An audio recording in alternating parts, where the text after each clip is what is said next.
Hi everyone, my name is Destiny Khalil, and this is my weekly response for transcript and the questions that we have to answer. So for my first question, what surprised you the most? So I said something that surprised me the most was how judgmental society truly is.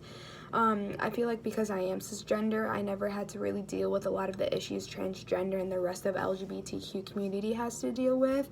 But now that I'm reading their stories and finally becoming educated on people that are a part of the LGBTQ community, I finally understand how hard it was for people like them to go through life on a day-to-day basis. I knew it was hard and I knew it was challenging because of how judgmental society was, but I never understood the extent of it, and this play really showed me how hard it was for people to just be themselves.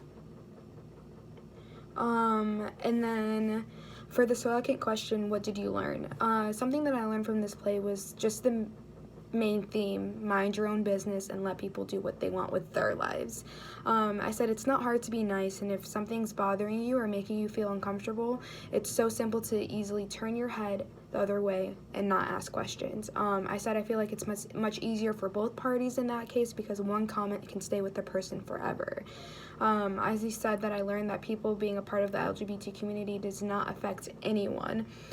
So let people do what they want because it does not affect you, which is something that also, like, I never really understood why people cared so much because it doesn't affect them. But that's just something I learned, was to simply mind your own business and let people do what they want with their lives, because if you don't, it could be really hurtful and detrimental to those other people.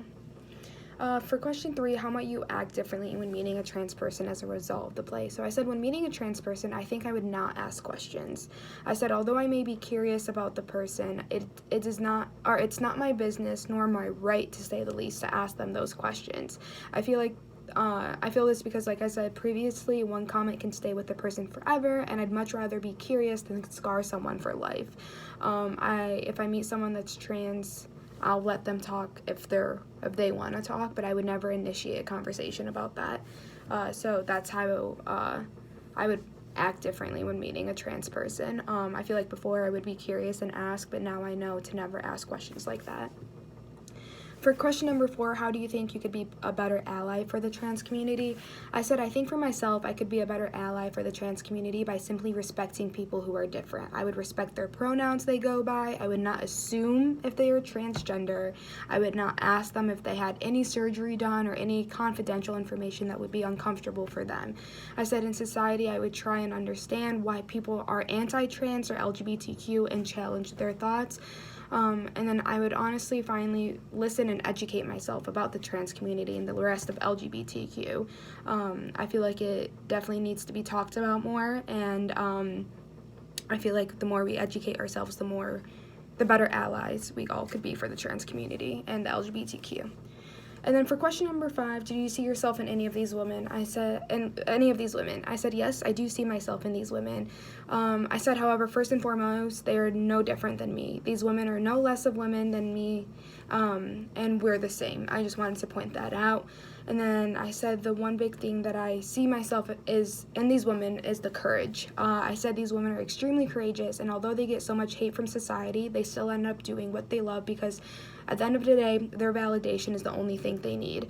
I said I strive and work to be like that, and honestly consider myself to be like that too. I learned to only give myself validation and shut any negative people out because life is way too short, and if you try and please everyone, you'll live a very sad and boring life.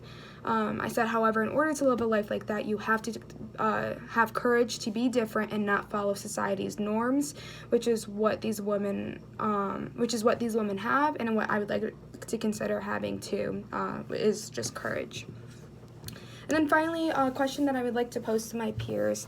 So I think, one question that I would like to pose is, why do you think it's so hard for society to start accepting people from all sorts of backgrounds, such as LGBTQ and other minorities? We're in 2021 and people are still being treated terribly that are different. Why do you think that's the case? Why do you think society is so hard on them?